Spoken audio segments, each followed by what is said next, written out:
Bom, pessoal, falar de adsorvente e falar de micotoxinas em meia hora é um desafio imenso, né? Eu lembro uma vez que eu fiz um curso de micotoxinas na Universidade Federal do Paraná, com os alunos de veterinária, e nós ficamos um dia e meio só falando de micotoxinas, né? Então, mas eu vou trazer alguma coisa muito aplicada aqui, vou tentar trazer alguma coisa mais aplicada, mesmo que resumida, pensando em fábrica mesmo, tá? Então, vamos lá.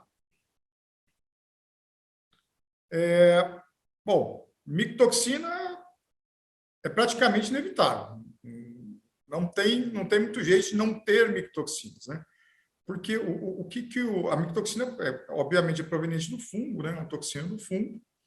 E o que um fungo gosta para aumentar a quantidade dele num alimento, né? Ele gosta de calor e umidade, né? Nós estamos no Brasil, então você imagina a situação propícia para fungos e, obviamente, consequentemente, micotoxinas. Quais são os fatores que contribuem para a produção da micotoxina, né? Calor, como eu disse antes, o frio, principalmente a oscilação de temperatura, né?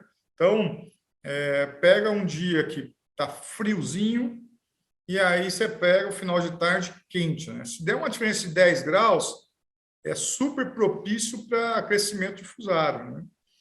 Quando eu tenho seca, período de seca, passou aquela colheita de milho lá no Mato Grosso e deu seca. Eu tenho uma grande chance de crescimento de aspergilos, né? E a umidade, assim como o calor, proporciona esse grande crescimento de fungos.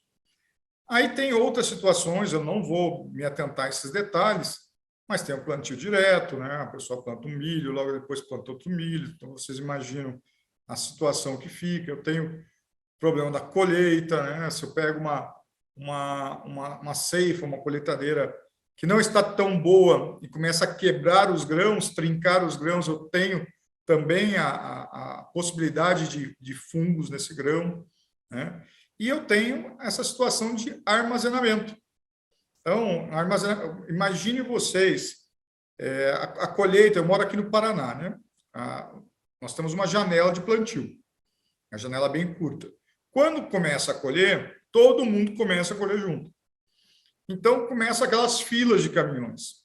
Agora, você imagina um caminhão com a lona em cima, com o milho, com um pouco mais de umidade, com calor. É tudo que um fungo quer. Aí ele chega no secador, o secador, o cara da cooperativa, do recebimento, ele fala o seguinte: olha, vamos acelerar. E aí, para você fazer a secagem do milho de uma maneira mais rápida, você começa também a trincar alguns grãos de milho. E lembra o seguinte, que o milho, eu faço uma analogia muito simples, que é a mesma coisa, o dente, nosso dente, ele só tem cárie se ele tiver quebradinho. O milho também, ele vai ter mais fungos, né, quando ele não está íntegro. Então, é importante, sempre que a gente olha o milho que a gente está recebendo na nossa fábrica, ver a integridade desse milho, né? Ver se ele não está muito quebradinho. Por isso que a gente fala assim, puxa, milho quebrado tem muita micotoxina, e a chance é bastante grande. Ok, aí fala assim, Wanderson, não tem. Eu não tenho condições de comprar um milho isento de micotoxinas. Hoje, no Brasil, Argentina, vários países que eu tive a oportunidade de trabalhar, não existe um milho que não tenha micotoxinas. A gente convive com as micotoxinas, né? E a gente vê o grau dela, né? Se o grau dessa micotoxina ela vai trazer problema ou não. E aí, quando nós vamos para a última cartada, que é o adsorvente é a última cartada, né? Aí a gente começa a ter algumas dúvidas. Puxa vida, qual adsorvente? Vou só mostrar para vocês que é um estudo da IES bem interessante. Olha essa situação. Produtos, tá, que a IES levantou. Tá? Só no Brasil tem 150 produtos no mercado. 150. Tá? Só de empresas, tem 51 empresas que produzem adsorventes no Brasil. 51. Isso eu não estou contando nem com aquele distribuidor que fez uma marca própria, não estou contando com isso. Então, aqui já começa aquele monte de dúvida que toda planta tem, né? Puxa vida, eu tenho essa situação. É quase igual um seguro de carro, né? Nem sei se eu tenho problema, mas eu tenho que colocar alguma coisa. Como que eu faço para chegar à conclusão do que eu vou fazer na minha planta, né? Aí, dentro desses 150 produtos que eu falei para vocês, eu ainda tenho essa situação aqui. Eu tenho produto amplo espectro, que ele tem o poder dele de capturar várias micotoxinas. Eu tenho produtos que só pegam a aflatoxina e eu tenho alguns produtos multimictoxinas, que tem micotoxinas que são polares e algumas são apolares. Então, aqui, os principais aqui eles são para pegar as polares, que eles tentam capturar a fumonizina e a aflatoxina. Então, cai mais uma dúvida. Eu tenho 150 produtos no Brasil, tenho 3 tipos de produto. O que eu vou fazer?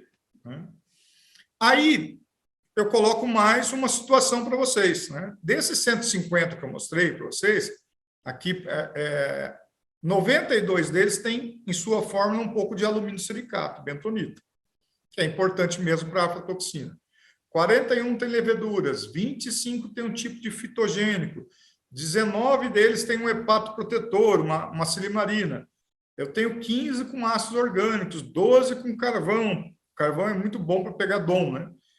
11 com bactérias, 11 com antioxidantes, 8 com enzimas, 8 com organoaluminosilicatos.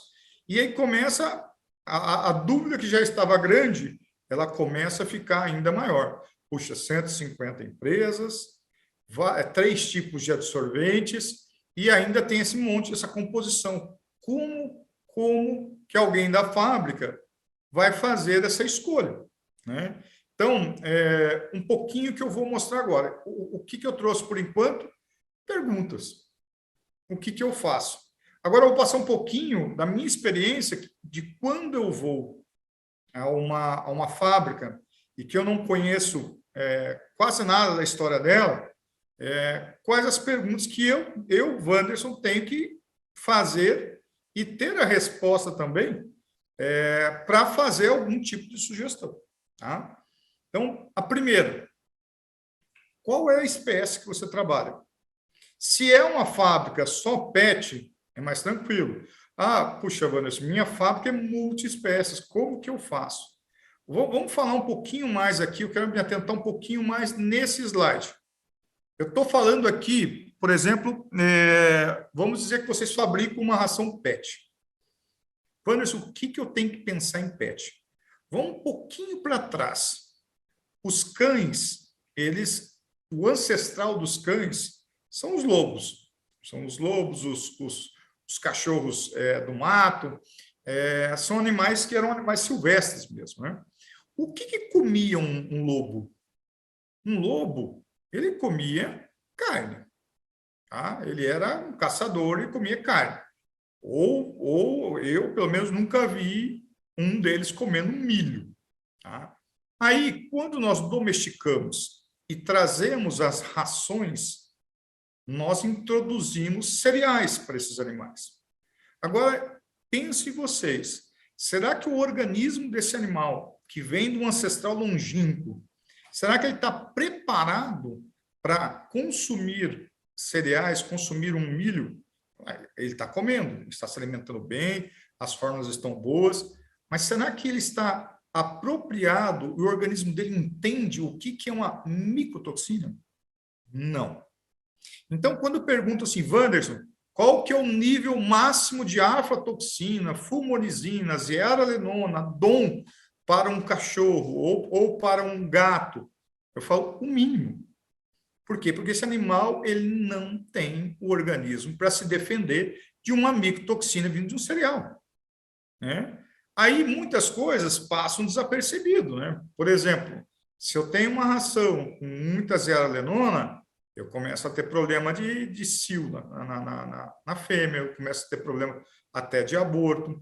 Se eu começo a ter consumo alto de um produto com aflatoxina ou com fumonizinas, eu começo a ter problema de fígado, Todo mundo sabe de história de mortalidade. Tem um país vizinho nosso que teve um problema recente de mortalidade de cães por causa de micotoxinas. Se eu começo a falar de DOM, que não é tão comum no Brasil, mas alguns cereais de inverno têm DOM, eu vou ter recusa de alimento. Que é a coisa pior do mundo, um cachorro, um gato, um coelho parar de comer. O cara fala, essa ração aqui não presta, porque o cachorro parou de comer e ele vai para outra. Então, assim, pet, eu trabalharia sempre com algum posicionamento de multimictoxinas ou amplo espectro, tá? Não, Vanessa, olha, beleza, mas a minha fábrica aqui, ela está investindo pesado em cavalos, porque, e realmente, né, o cavalo virou um pet também, né? O cavalo não é mais aquele cavalo de tração, aquele animal que ajudava dentro da propriedade rural. E vaquejada, gente, quem é do Nordeste aqui sabe o zelo que tem uma ração hoje de cavalos. Cavalo, o que é o problema do cavalo? Eu tenho que focar o quê? Ó, cavalo, pessoal, eu focaria muito em fumonizinas. É a espécie animal que mais se acomete com problema de fumonizina e com pouca quantidade de fumonizina. E ele tem aquele problema de encefalomalácia, né? A cabeça dele fica grande, começa a doer e ele começa até a bater a cabeça no mourão, ele tem essa reação. Então, se eu estou numa fábrica, a fábrica de vocês faz uma ração para cavalo, eu focaria muito mais pensando em fumonizinas. Procure um produto que pegue fumonizinas. Eu nem iria tanto para o amplo espectro, mas eu pediria comprovações que o produto ele seja bom em fumonizinas. E vaca leiteira? Vaca leiteira eu tenho duas situações.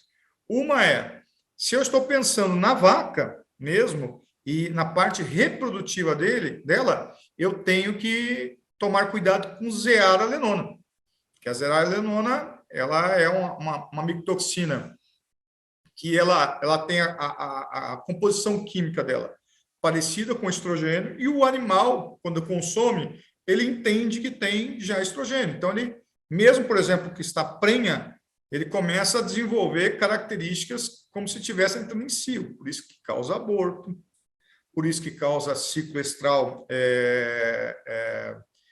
interrompido ou vicioso.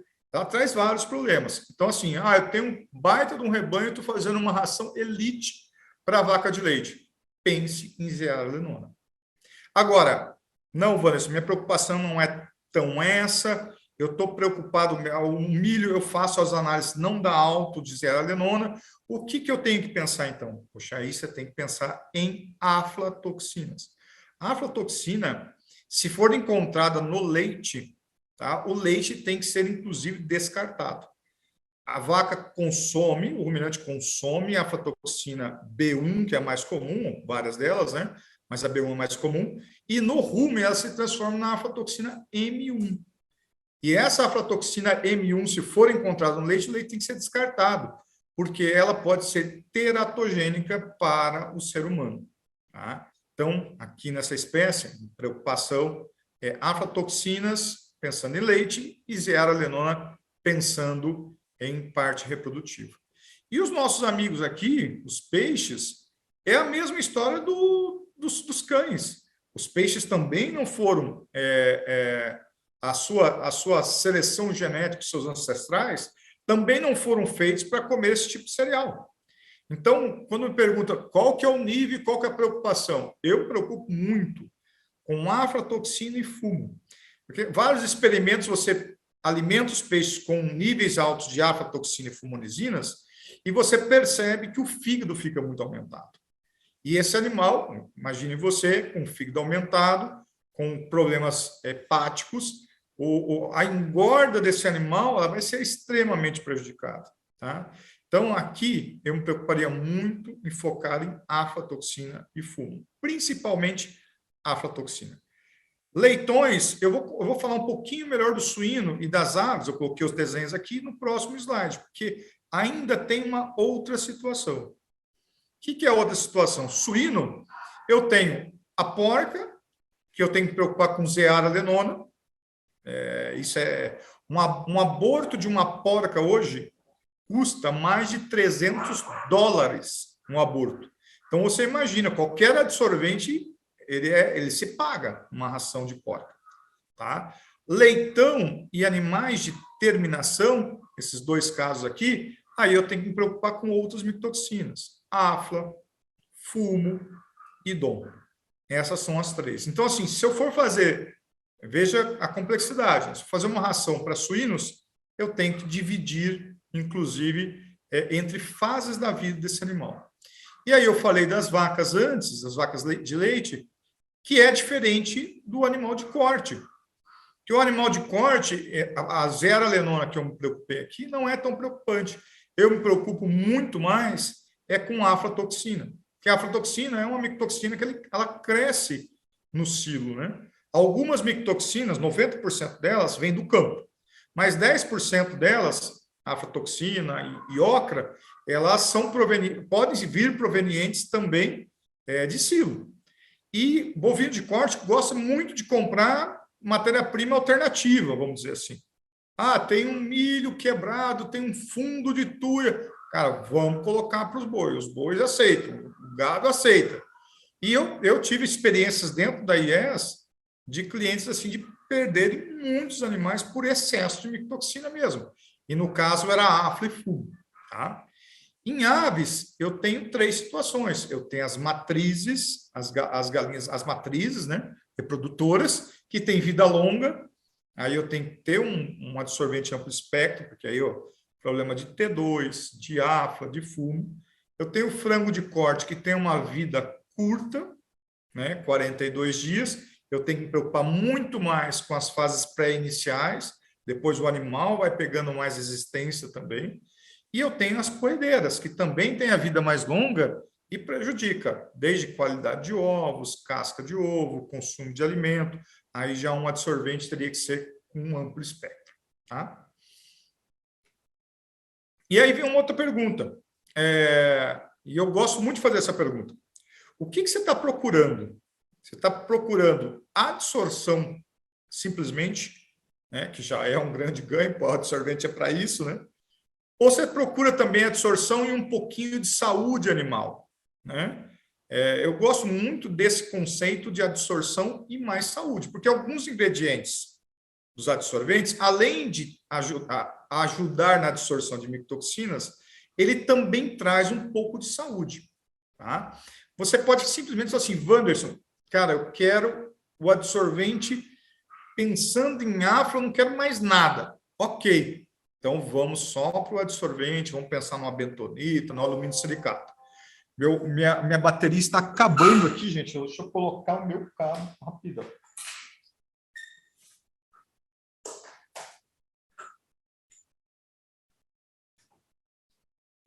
Feito. Então, assim, eu quero um absorvente simples e puro. Ok, então vamos para simplesmente um absorvente, um blend de bentonitas, alguma coisa assim. Wanderson, além da absorção, eu trabalho muito PET, por exemplo. Eu quero alguma coisa pensando em saúde animal. Então, aí, comecem a procurar opções que tenham uma silimarina, que é um hepatoprotetor, um fitoterápico, um óleo essencial, seja o que for. E eu gosto muito do uso de paredes de leveduras, porque aqui tem as duas coisas mesmo, né? Captura muito bem zeara e ele também tem um poder aí de MOS, de beta-glucano, que ajuda na saúde animal. Uma outra coisa importante quando uma fábrica fala assim para mim, Wanderson, eu tô com milho horrível e eu tenho que usar. Isso é normal. Você não vai jogar fora o milho. Ou se não, passei na peneira e ficou, porque passar na peneira é fantástico, mas fica um resíduo. E agora eu estou com resíduo, eu tenho que usar também. Tá? O que eu indico? Sempre use, se o teu milho está muito ruim, sempre pense em alguma coisa que tenha um hepatoprotetor. Porque tem alguns cereais que estão tão danificados, tão ruins, tão cheios de contaminações, que não tem nenhum absorvente nesse mundo que vai dar conta. alguma coisa vai passar. Então, pense no fígado do seu animal. E aí, uma outra pergunta que é super importante, que quem tem essa resposta são só vocês nas fábricas, mas ninguém. Qual que é o grau de risco da minha fábrica? Né? Qual que é o momento da minha fábrica? Aí a minha pergunta é, você está com esse cara aqui ou com esse? Né? Eu estou numa situação que o que for amarelo para mim é milho, porque eu estou na entre-safra. Então, essa é uma informação importante para você tomar uma decisão. Porque você não é obrigado a colocar absorvente sempre full em todas as fases animais. Você pode ir trabalhando até para ter uma otimização do seu custo. Tá? Agora, quando você está com uma situação dessa, vale a pena investir pesadamente em várias fases. Quando você está com um milho novo e você fez uma análise e está vendo que está legal, você só vai colocar em algumas fases que são realmente complicadas, como eu falei das porcas, com zearalenona, pintinho, PET. Aí não tem como escapar. Né? Aí nós temos essa situação, eu tenho milhos vindo de bag. Né? Tem silos bags fantásticos, que fazem uma armazenagem fantástica, mas tem alguns que o cara simplesmente não está querendo usar o silo, ou não tem silo, e ele vê um milho complicado para ti. Então, aqui também é um complicador. A gente tem que saber um pouquinho qual que é a origem que está chegando esse milho nosso. E tem essa situação, o Brasil, aquilo que eu falei antes, né? Tem uma janela de colheita.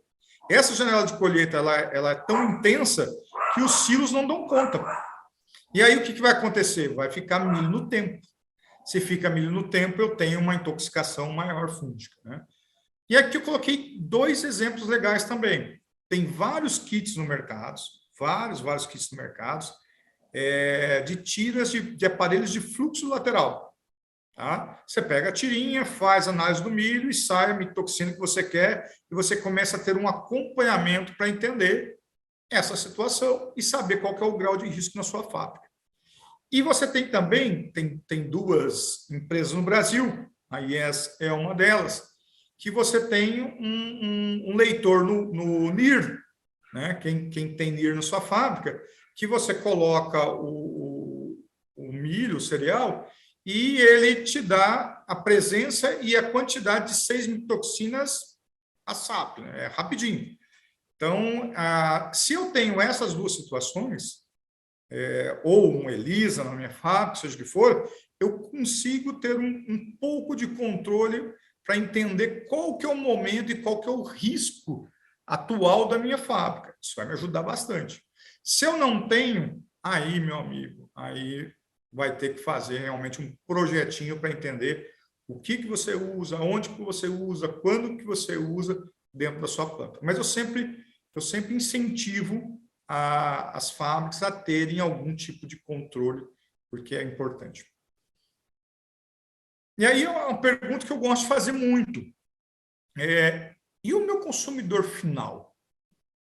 O que será que ele quer? Né? A Daiane estava falando dos animais, né? Dos pets que estão se humanizando. Né? Eu trabalho numa empresa que é 100% natural, nós não temos 1 grama de antibiótico. Nós estamos nessa vanguarda também. Alguns dos nossos clientes finais, eles já começam a fazer algumas perguntas que anteriormente nos faziam tanto. Mas, primeiro, certificação. Aí ele vai começar a perguntar para ti. Aí eu não estou falando mais nem de matéria-prima, agora começa a falar da escolha de produtos para você colocar na sua fábrica. Pode ser absorvente, pode ser o que for. Tá? Eu tenho certificações que realmente me comprovam que eu não estou colocando alguma coisa aqui que pode ter um risco de antibiótico, alguma coisa assim.